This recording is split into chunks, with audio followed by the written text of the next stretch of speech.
Quelle place doivent occuper les biocarburants dans le redressement productif français? Depuis fin 2011, dans le cadre de la politique des pôles de compétitivité, des spécialistes venus du monde entier ont planché en France sur la question. Ils présentaient ce matin leurs conclusions. Et selon leur rapport, les biocarburants pourraient constituer une alternative industrielle à l'épuisement annoncé des ressources fossiles. Vous savez peut-être que la chimie a commencé déjà au XVIIIe siècle avec des matières premières végétales, qu'ensuite, bien sûr, compte tenu de la taille des installations qu'il s'agissait de fournir, la chimie a utilisé le charbon comme matière première de base.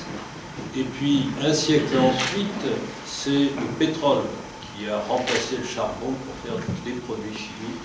Et aujourd'hui, nous voyons apparaître depuis une vingtaine d'années, mais avec les développements technologiques sur lesquels je vais revenir dans un instant, nous voyons de nouveau la matière première végétale pouvoir servir au développement de la chimie, tout en restant bien évidemment une source tout à fait majeure pour l'alimentaire. La démarche lancée par le pôle de compétitivité, IAR, a pour ambition le développement d'un modèle de bioraffinerie totalement original. Du point de vue technique, le but serait de valoriser de façon optimale tous les composants des végétaux afin de proposer une large gamme de produits biosourcés. Enfin, ce projet repose sur un modèle territorialisé liant au mieux agriculture et industrie, faisant ainsi espérer aux deux régions impliquées, Picardie et Champagne-Ardenne, la création à terme de nombreux emplois, comme l'a expliqué Jean-Paul Bachy. De démarche, le modèle de croissance que génère ce pôle est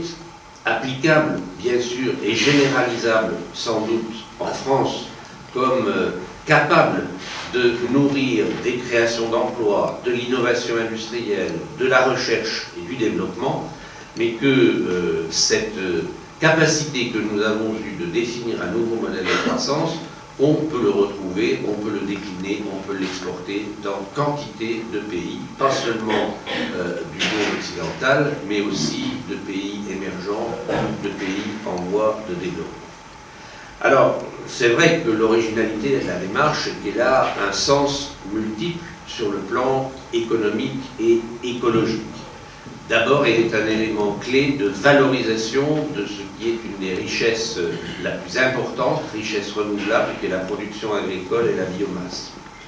Deuxièmement, elle permet de mettre en place des systèmes de production qui sont vertueux écologiquement, dans la mesure où l'idée est que tout se recycle, rien n'est perdu. On valorise la totalité de la plante et de la biomasse, mais on donne aussi, on se donne les moyens de recréer de la croissance et de recycler l'ensemble de ce qui est transformé aux différents stades de la raffinerie végétale. En ce sens, le modèle, il est cyclique, il est circulaire, il ne laisse à aucun moment prise à une quelconque forme de déchet ou de pollution.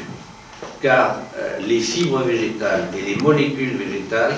peuvent être utilisées et transformées dans, bien entendu, leur vocation alimentaire, et cette priorité des priorités reste essentielle dans notre préoccupation dans nos deux régions,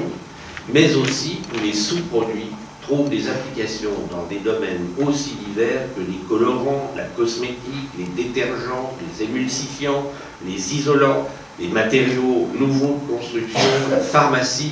Et ces applications industrielles, non seulement elles sont aujourd'hui au stade de la conception, mais elles marchent et elles s'appliquent. Xavier Belin, invité pour l'occasion, a salué les démarches d'entreprise et a tenu à apporter un éclairage agricole. Pour porter témoignage, mais pour vous dire aussi toute la conviction qui est celle de la FNSEA, mais celle du monde agricole, dans cette co-contribution finalement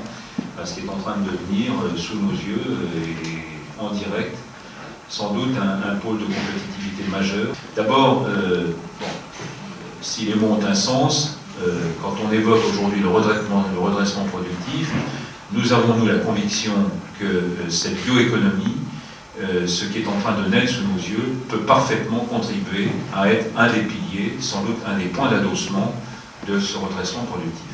Et si on veut bien regarder les choses, que ce soit sur le plan territorial, sur le plan économique, de la valeur ajoutée, sur le plan de l'emploi,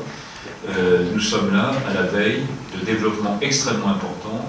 qui permettront, et c'est ça le point sensible sur lequel il faut aujourd'hui vraiment, je pense, mettre l'accent, qui permettront de combiner à la fois les besoins alimentaires, et j'insiste là-dessus, les besoins alimentaires qui sont évidemment d'abord notre première préoccupation, mais complémentairement satisfaire aussi des besoins, notamment pour ces bioraffineries, et faire en sorte que la co-contribution du secteur agricole, à la fois bien sûr à l'alimentation, mais à travers bien sûr la production de biomasse et la fourniture de biomasse, à travers ce qu'a rappelé Daniel Thomas, et j'insiste à mon tour dessus, la capacité à valoriser, y compris le déchet ultime, pour en faire une matière première, source elle-même de profit, en tout cas de capacité de valorisation. Voilà des sujets sur lesquels nous devons aujourd'hui capitaliser. Et en sorte que cette performance économique se traduise en termes de reconnaissance d'une capacité aussi à répondre aux enjeux environnementaux qui sont devant nous. Quand on recombine tout ça, il nous semble aujourd'hui que la voie est tracée. Certes, il y a encore des calages à faire, mais ce qui me paraît important, c'est de bien identifier le potentiel qui est devant nous, et j'y reviens, cette capacité de co-contribution, à la fois à la sphère économique, et Dieu sait si nous en avons besoin, mais en même temps à redonner aussi, sur un certain nombre de nos territoires, non seulement un sens à l'équilibre agricole et industriel, mais une capacité aussi à revitaliser un certain nombre de nos secteurs ruraux. Voilà, tout ça participe au fond d'une approche, je trouve, assez cohérente, et moi je suis heureux de pouvoir y participer.